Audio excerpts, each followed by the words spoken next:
This is Lorne Greene. In World War II, 61 U.S. Army divisions were locked in mortal combat with the enemy in the European theater of operations. This film is about one of those divisions, the 10th Armored.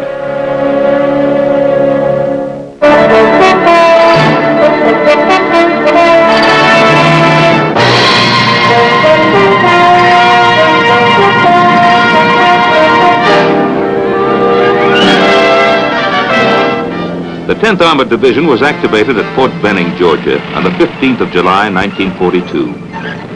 From the very beginning, it was known as a hot outfit. Its nickname, Tiger Division. The commanding general of the 10th, Major General Paul W. Newgarden, was a superb leader. Carry out orders, march, maneuver, and shoot were his bywords. No man had more pride in his troops, and no general was more revered by his men. I'm John Drew Devereaux. I was a company commander in the 10th Armored Division during World War II. We had a marvelous kind of spirit in our division, and I think it was due in great part to the training we got from General Newgarden, who was our division commander in the States. He was killed in an airplane crash before we went overseas. Now, he had a couple of very pet things that he liked. One, that we had to wear the top button of our coveralls buttoned. This was pretty uncomfortable, but after a while we got so that we looked at other outfits who wore them unbuttoned and we thought they looked like slobs. He had a kind of thing that he liked to do about the salute. When you gave a salute in the 10th Armored Division, a tiger salute, you lifted your chin up in the air like that. That seemed pretty silly too, until after a while we got used to it, and then we thought we were the only outfit in the whole Army that knew how to salute properly. In July 1944, a new leader assumed command of the division following General Newgarden's death. I am Lieutenant General William H. Morris, Jr., U.S. Army, retired. I was commanding general of the 10th Armored Division in Europe during World War II. The division sailed from New York on September 14th, 1944. The long period of training was over. The men were prepared for anything, but their wildest imagination could not conjure up what destiny held in store for them. 2 days later, on the 16th of September, Hitler, meeting with his most trusted generals, made a momentous decision, a decision which would alter the course of the war. Operation Christ Rose, the Ardennes Offensive, a campaign in which the Tigers of the 10th would cover themselves with glory and make military history. The division arrived in battle-torn Cherbourg on the 22nd of September and was immediately assigned to General Walton Walker's 20th Corps, which was under control of General George S. Patton's 3rd Army. General Patton came to visit our division and talk to the officers and non-commissioned officers, as he did with all the divisions that were assigned to his army. General Patton covered very effectively the combat lessons learned during the war at the squad, section, and platoon level. I'm Colonel Thomas Chamberlain. During World War II, I commanded the 11th Tank Battalion of the 10th Armored Division. I can remember vividly the first days of combat, the first orders we received. Colonel Roberts called us into a small churchyard in the town of Chalon-sur-Marne. His first words were that the reason he called us into this particular churchyard in this particular town were that this was the place that he had received his first orders to go into combat during World War I, and he wanted to use this particular spot to start us off. We moved up all afternoon past Verdun and in the vicinity of Metz, and then that evening, in a beautiful moonlight night, it happened to be Halloween night, we infiltrated our half-tracks one by one, 3 minutes apart, down a very spooky road through a village and up into a wooded area, dismounted, and then trucked on up and relieved the 90th Division. I'm William R. Desiree. I was a battalion commander, a major in the 10th Armored Division in World War II. The 10th Armored Division was a very well-trained division. Its first combat was against Metz. Metz was, you might call it a defensive sector as far as the 10th was concerned. We were supposed to aggressively patrol, and we did. We saw that every instrument and every weapon was fired at least once in more or less anger against the enemy.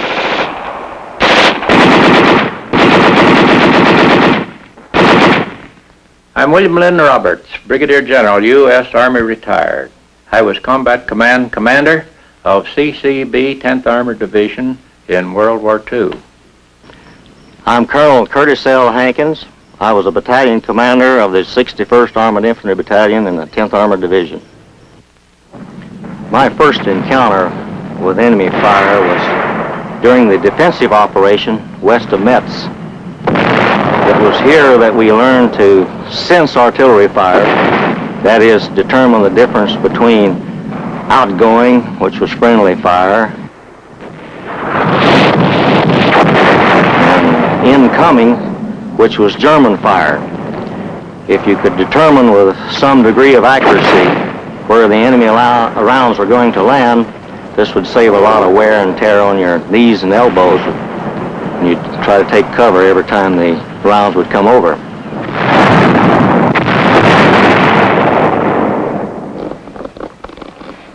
I am Colonel James O'Hara. I commanded the 54th Armored Infantry Battalion of the 10th Armored Division. I consider that this initial baptism of fire in a defensive position was very good for the battalion. It gave us time to gather our thoughts, practice some of the things we'd been learning in the States, get our communications working, having the reconnaissance platoon worked with the Free French, practice patrolling, all these things that's so necessary for a battalion to do. I remember my first day in combat. We felt very safe in a tank.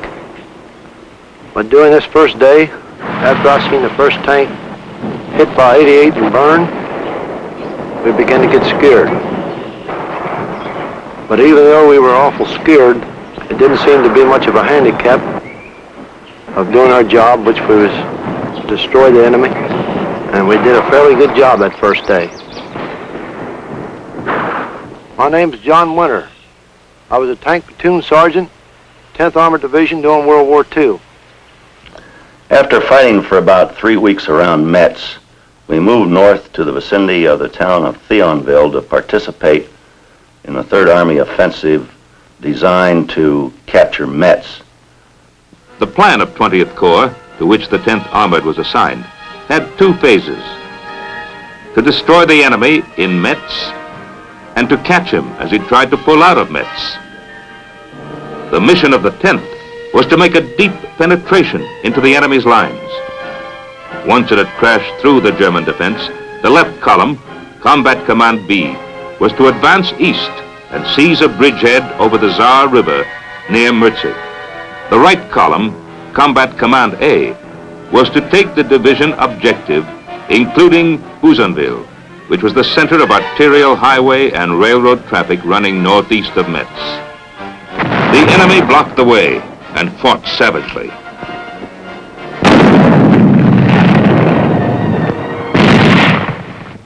But the Tigers clawed their way through the German defense. By the time the division had completed its first major offensive mission, it had taken 64 towns, repulsed 11 counterattacks, captured 2,000 prisoners, and destroyed great quantities of materiel. But the price was high.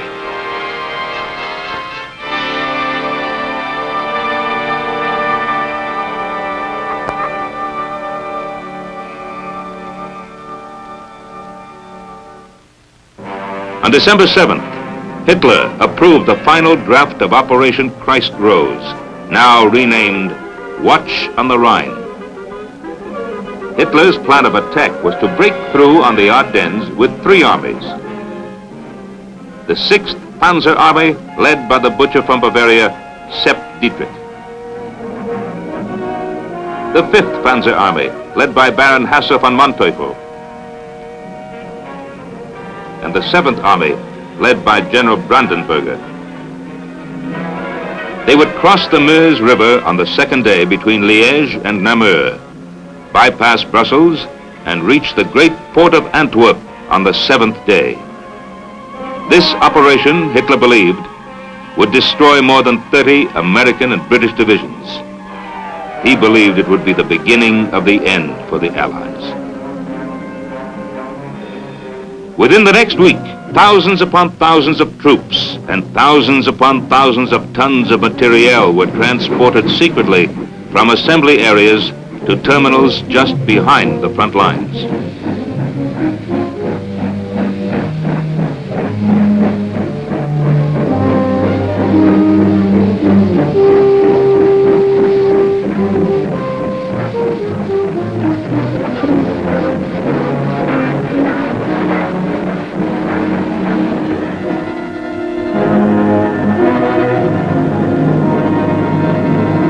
On the eve of December 15th, 250,000 Germans stood poised on the line of departure, prepared to annihilate the enemy.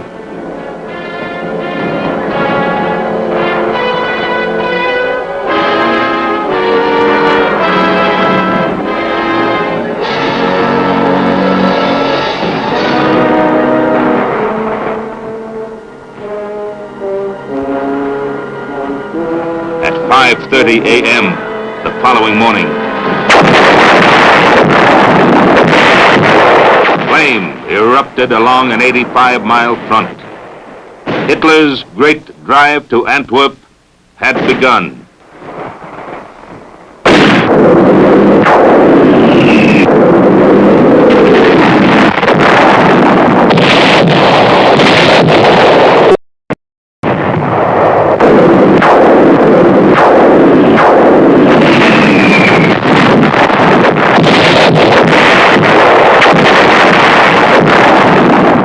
On December the 16th, 1944, about 6 p.m., I received a telephone call from General Walker of the 20th Corps, informing me that I was going to be transferred with the entire division to the 1st Army and be placed under the 8th Corps, that there had been an attack by the Germans in the vicinity of Luxembourg.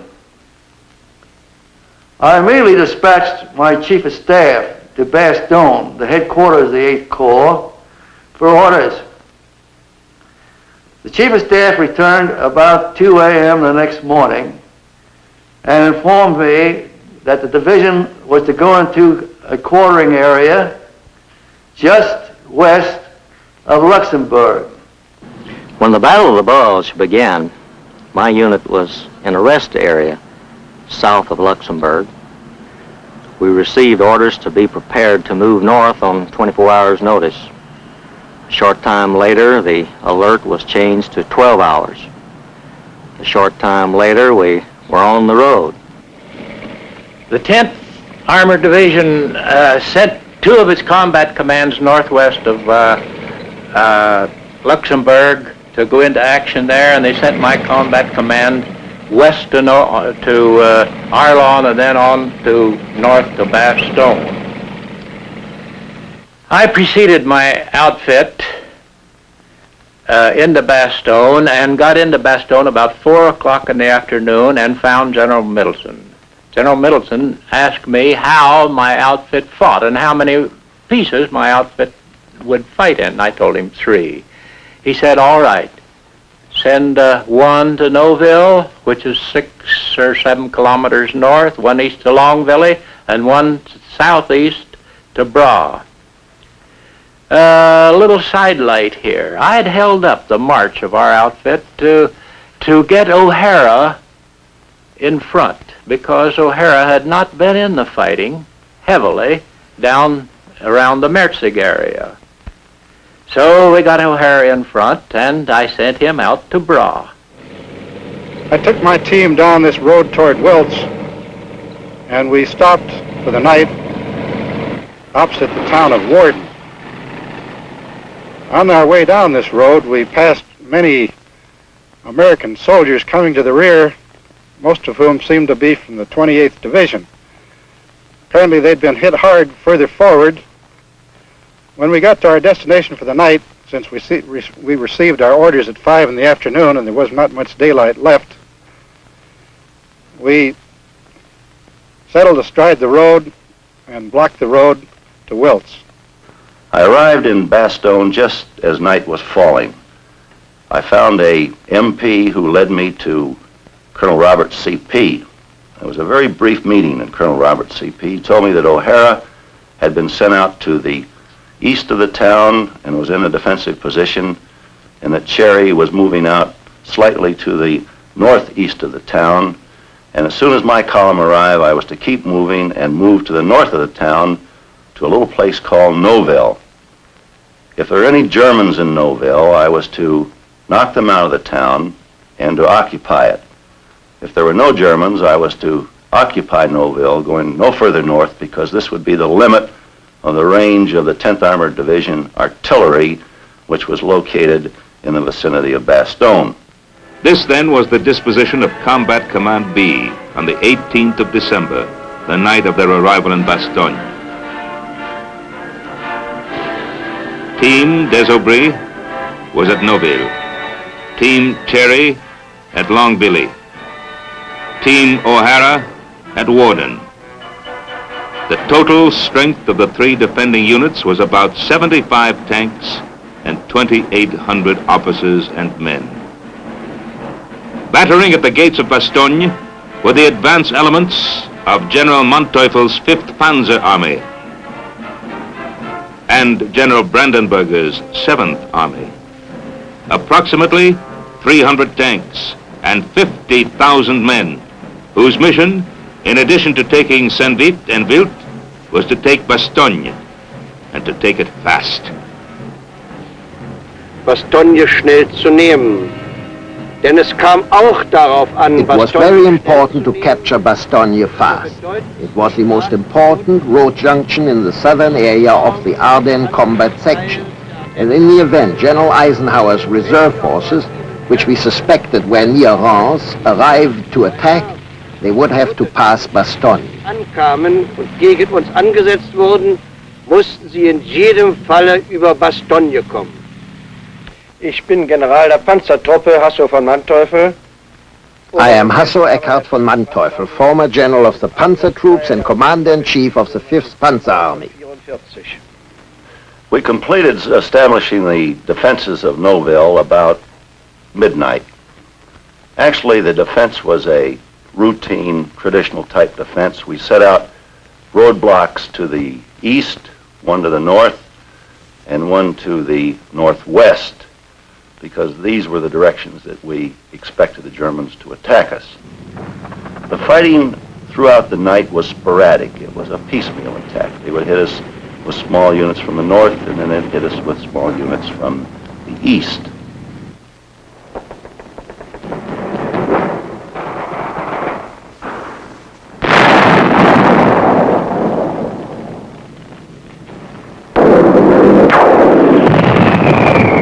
Cherry, who's not here,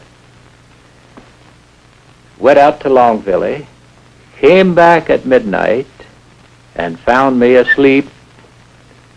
He asked that he be allowed to sit on a road out east of Margaret, short of Longbilly, because he had found a combat command CCR of the 9th Armored Division in position. 10 or 12 tanks, a colonel, and some artillery. I gave him permission to stay where he was. Cherry never got back to his command. In the meantime, some of the Panzer Lehr Division had cut in behind his outfit at Margaret, and he never joined. However, his headquarters went into the little Neffy Chateau. At Neffy Chateau, Cherry had a tank or two and a few machine guns and his whole headquarters company, and he put up a real nice fight all day. That evening he had to retire. He felt like he had to get out because he was being burnt out. Cherry lined up his vehicles to go out. He was to go out last in a Jeep. He went outside. He got 2 Tommy guns. He emptied one Tommy gun to the right, got the other up to the left, climbed in his Jeep, and pulled out. The driver was hit, the Jeep was hit, the medico in the back was hit. Cherry got out. He got a DSC for this. My battalion spent the night on the high ground south of Warden, and all night long we saw no German troops or heard nothing of them. However, we did have one straggler come to the rear who told us they were east of us in the Wiltz area. About 10 o'clock in the morning, they came down from the Wiltz Road and shot up the artillery observer's tank and 1 or 2 other tanks. We fought on all morning long and part of the afternoon, staying in the same position there, keeping the Germans at bay. At first, the defense of Bastogne rested with 3 units of the 10th Armored Division. Task Force de Sobry in the northeast, Task Force Cherry in the east, and Task Force O'Hara in the southeast. I am General Anthony McAuliffe, United States Army retired. I was at Bastogne with the 101st Airborne Division in mid-December 1944. The 101st Airborne Division was at a place called Camp Mourmelon, near the city of Reims in France. We were recuperating from the Holland Airborne operation, where we had suffered about 30% casualties, and we were absorbing our replacements and going through a training program. General Taylor had been recalled to Washington, and I was the acting commander of the division. I believe it was on December 18th that we received a telephone call from the Chief of Staff of the 18th Airborne Corps saying that the division should be prepared to move the following day to the north to the town of Verbemont. We had known that the Germans had attacked, but we didn't know the extent of the attack or the conditions to the north.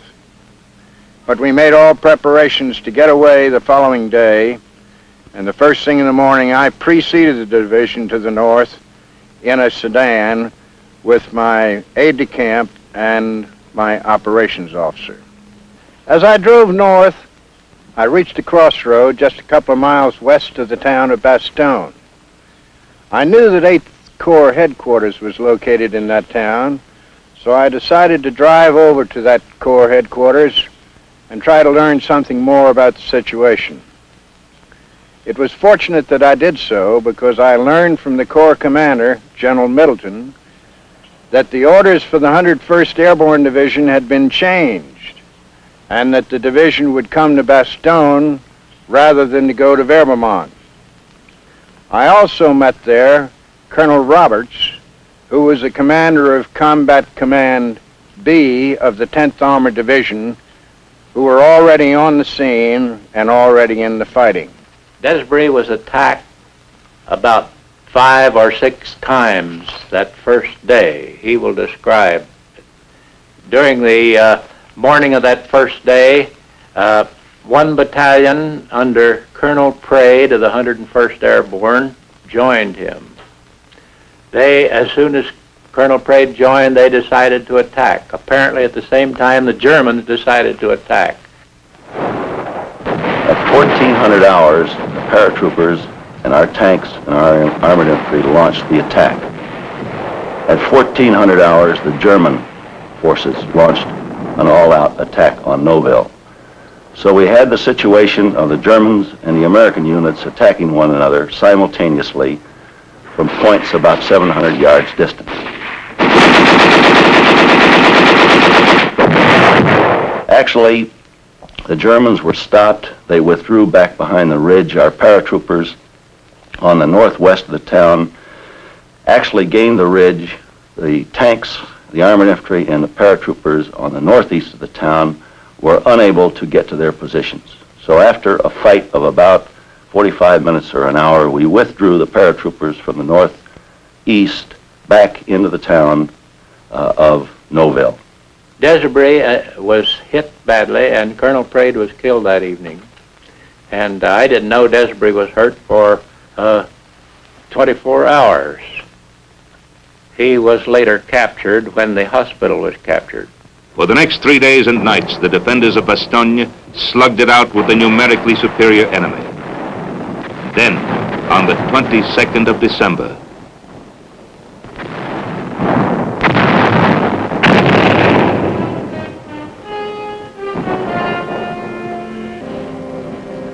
when the besieged city was finally encircled, the commanding general of the 47th Panzer Corps sent the following surrender ultimatum. It called for the surrender of the Bastogne garrison. If the Americans did not comply within 2 hours, Bastogne would be completely destroyed and its defenders annihilated. General McAuliffe's one-word answer, nuts, reverberated around the world.